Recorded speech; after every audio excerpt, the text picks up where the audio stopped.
Welcome to money master. మీరు పెట్టే ఈ 30 మినిట్స్ ఆఫ్ ఇన్వెస్ట్మెంట్ మీకు ఏ మాత్రం అందులో ఒక్క పైసా కూడా వృధా పోకుండా, అసలు ఈ ఇరాన్ క్రైసిస్ అనేది మనకు ఒక ఆపర్చునిటీయా? మనం వాడే కోల్గేట్ టూత్ పేస్ట్లో కూడా నురుగు ఎట్లా వస్తుందంటే because of the crude oil extract అనమాట. Elevated crude oil levels for a prolonged period అనేది ఇండియన్ ఎకానమీకి ఎటువంటి మంచిది కాదు. It is a disastrous situation for India. ఇక్కడ నుంచి ఆ బేర్ ఫేజ్ లోకి, బేర్ ఫేజ్ అని అన్నాను కానీ ఆ కరెక్షన్ మోడ్ నుంచి బయటకు వచ్చి మార్కెట్స్ పైకి వెళ్లేందుకు స్కోప్ ఉంటుంది.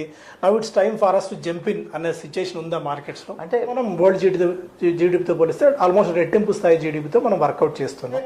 ఎంత రోజీ పిక్చర్ ఉందో అట్ ది సేమ్ టైం రోజు కి కింద థార్న్స్ కూడా అంత గట్టిగానే కనిపిస్తున్నాయి. 7 and 8 లో కనుక చూస్తే కనుక crude oil prices $148 per barrel touch అవటం మనం చూస్తున్నాం. సో ఆ సిచ్యువేషన్ కూడా ఎకానమీని తట్టుకుని నిలబడటం మనం చూస్తున్నాం. ఇవన్నీ ఏ సెక్టార్స్ కి మనకు డోర్స్ ఓపెన్ చేసే స్కోప్ ఉంది?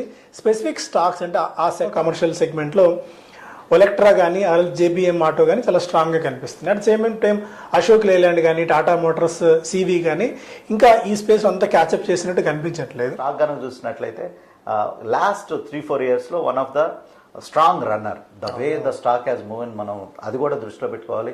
స్టాక్ ఆల్మోస్ట్ ఆల్ ₹100 నుంచి 1800 ఆల్మోస్ట్ ఆల్ హై లెవెల్ దాకా 18 బ్యాగర్ అవటం చూస్తున్నాం. ఇక్కడ నుంచి పికప్ చేసుకోవడానికి ఆర్ఎల్స్ ఇక్కడ నుంచి మేబీ ఓకే పైనుంచి కొద్దిగా ఎటు కరెక్షన్ అయ్యే స్టాక్స్ అన్ని కూడా చాలా స్టాక్స్ 200 DMA కింద క్వాలిటీ స్టాక్స్ కూడా మనకు కనిపిస్తున్న తరుణంలో ఎనీ స్పెసిఫిక్ సెక్టార్స్ కానీ ఎనీ స్పెసిఫిక్ స్టాక్స్ ఆ పినాకిల్ ఆఫ్ ద ఫియర్లో కరేజ్తో, ఒక పేషెన్స్తో, ఒక విజన్తో ఇన్వెస్ట్ చేస్తే that's where wealth can be created. Drilling కంపెనీస్లో కూడా మూమెంట్ చూడటం జరిగింది, like Jindal drilling and all. But ఇవి స్టాక్ రికమెండేషన్స్ కాదు, ఇన్వెస్టర్స్కి ఒక వ్యూ ఫోకస్.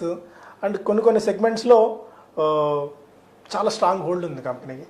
ఏదైనా భయంగా ఆపర్చునిటీ అవుతుందా ఒకవేళ? మేబీ అంటే ఆల్రెడీ పీక్ నుంచి 20-25% దాకా కరెక్ట్ అయితే అయింది స్టాక్.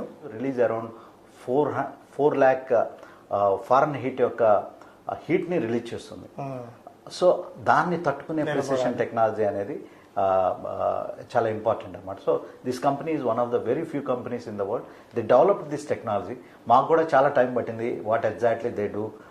ఈ మొమెంటమ్ స్టాక్స్ ఏదైతే ఆగి ఉన్నాయో వాటిని కనుక ఒకసారి మళ్ళీ ఇన్వెస్టర్స్ కనుక మళ్ళీ ఆ స్టాక్స్ దగ్గరికి వెళ్ళి వాటి యొక్క ఫండమెంటల్స్, నెక్స్ట్ వచ్చేసేసి ఫ్యూచర్ గ్రోత్ ప్రాస్పెక్ట్స్ కనుక చూసినట్లయితే ఇక్కడ కూడా మంచి ఆపర్చునిటీస్ అనేవి డెఫినెట్గా ఉండడానికి అవకాశం ఉంది. నాకు వద్దు అనుకున్నా నాకు ఇప్పుడు బయట న్యూస్ ఫ్లో ఎక్కువ ఉంది, అసలు ఈ న్యూసెన్స్ వద్దు, ఇంతమంది అనలిస్టులు చెప్తున్నారు ఆ సెక్టార్ ఈ సెక్టార్, ఇవన్నీ నాకు వద్దు. సింపుల్గా నాకు అసలు నాకు మార్కెట్లో డబ్బులు సంపాదించాలి, బట్ నాకు మార్కెట్ నాలెడ్జ్ ఇంత అవసరం లేదు అంటే నేను అట్లాంటి వాళ్ళకి ఏం చెప్తాను అంటే మంచి కంపెనీ కూడా ఆ మూడ్ అనేది చాలా ఇంపార్టెంట్. సో ఆ మూడుని చూసి you don't determine the fundamentals.